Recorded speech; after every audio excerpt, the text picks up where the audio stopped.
Folks, we've only got 7 days left to get ready for that AP exam. It's coming up quickly. So let's go through and do some practice on FRQs. So remember, you've got the AP biology equations and formulas. Print these 2 pages out and make sure you're super familiar with all of them, all of the formulas and all the equations that are there so that you can quickly refer to them and you don't need to memorize them. This is question 1 from 2023. And it's looking at a signaling pathway. You see that signaling pathway. So you know immediately that you're looking at some sort of reception, some sort of transduction, and some sort of cellular response. And what they did was they looked at it in a high phosphate environment, in a low phosphate environment, and what happened. So in A, you see in a high phosphate environment, the target genes are not turned on. And in the low phosphate environment, the target genes are turned on. So we see that the Pho genes are going to get activated when it's in a low phosphate environment. They wanted to test the different proteins in this pathway. So what they used was a wild strain of yeast to create a mutant, right? So that mutation is linking to unit 6. And they measured a different enzyme. There's unit 2, which is the APAs, which removes the phosphate from its substrate. So when you remove the phosphate from the substrate, then you're able to target the gene.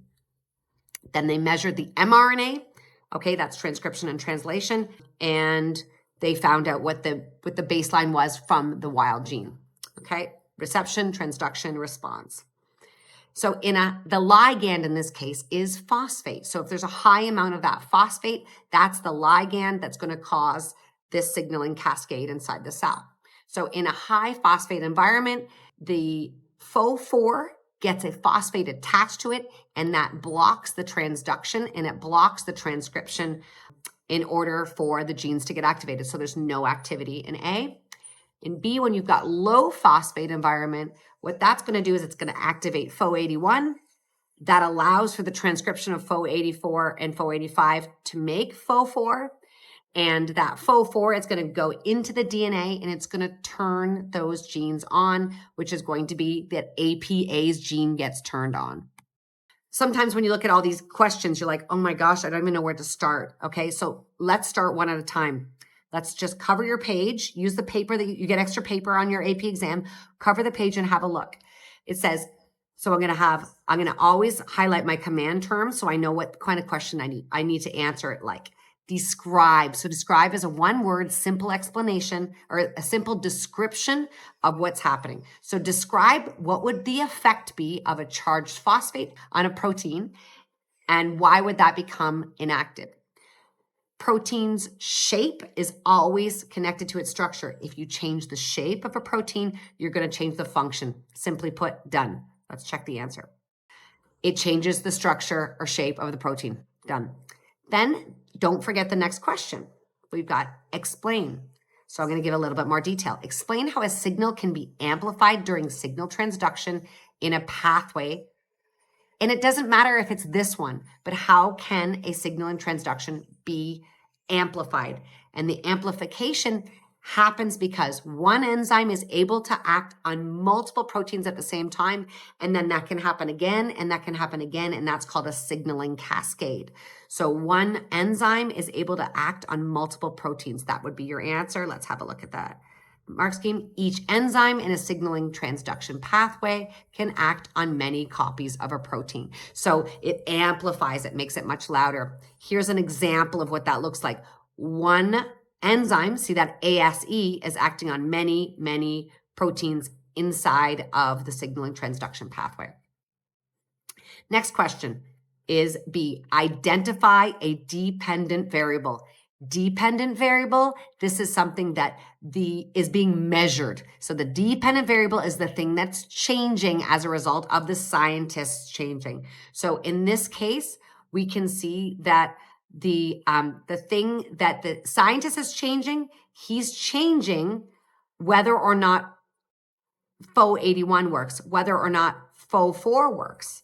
That's what he's changing on purpose. And what he's measuring is the relative amounts of mRNA, the relative amounts of APA's activity. So the thing that he's measuring is the APA's activity and the amount of Pho1 mRNA. So there's 2 different dependent variables. One would be the APA's activity, and the other one would be the mRNA Fo1. Now it says, justify the researcher using the wild strain for the creation of mutant strain. Well, by using a wild strain, you're going to make sure that it's got the same genes as the mutant strain, except for the ones that you change. So a wild type strain is going to be the one that's existing in nature.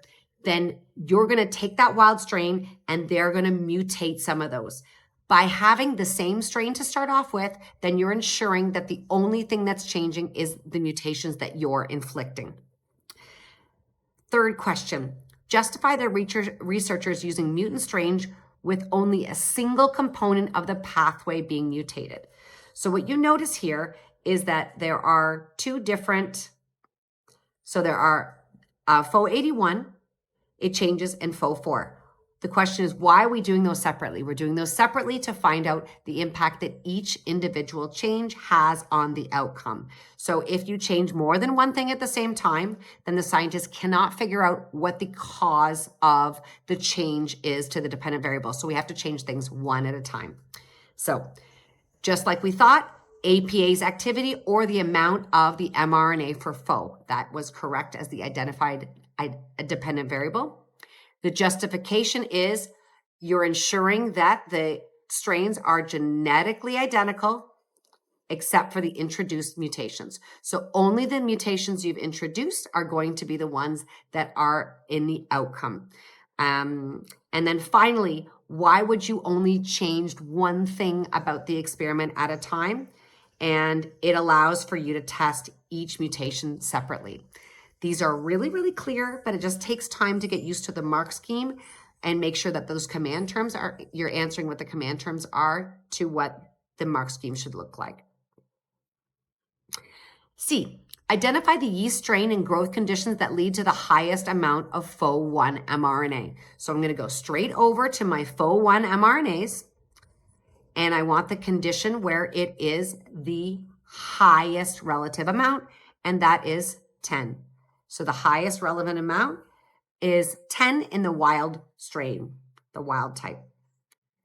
Then it says, calculate the percentage change of APA's activity in wild yeast in a high PI environment versus a low PI environment. So they're kind of doing a little distraction here because they don't want to know about this. That was our first question. Our second question here is asking about APA's activity and the APA's activity in a high versus low. So in the low, I see 17.3, and in the high, I see 0.5. Now, percentage change is not in that formula. So percentage change equals the final minus the initial over the initial times 100%. Over initial. This is going to be for every single time you have a percentage change question. Now, which one's the final, which one's the initial? In this case, it doesn't really matter. You'll either get a positive number or you're going to get a negative number, and both of those are fine. So percentage change is final minus initial over initial, okay? Times 100%. Just pop that in, and that's going to get you, I would say probably 60% of the calculations on AP exams are percentage change. Let's check that answer. Looking at those numbers, I want you, before you put that final answer down, I always want you to look at that.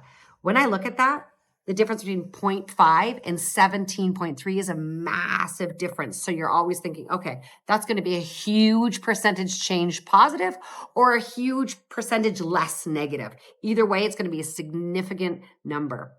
Okay, let's have a look at those. Oh, I didn't answer that one yet.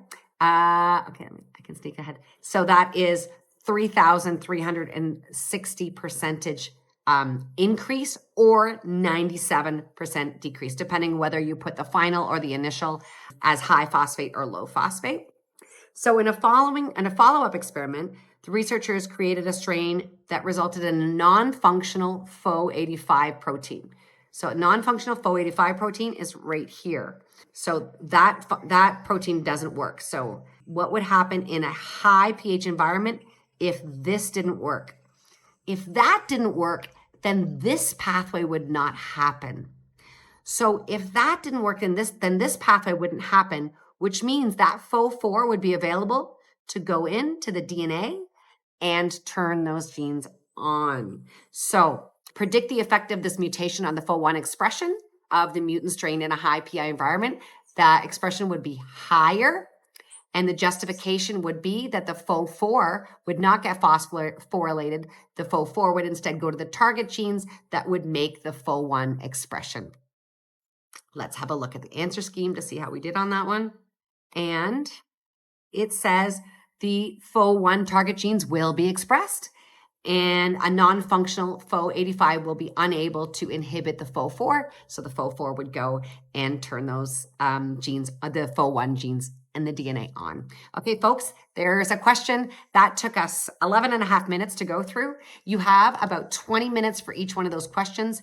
After 20 minutes, make sure you take a little space for each of your space and your answers and go to the next question, go to the next question, go to the next question, because you don't want to get yourself stuck not having tried all of the questions. Okay, I'll do another one tomorrow. Okay, take care.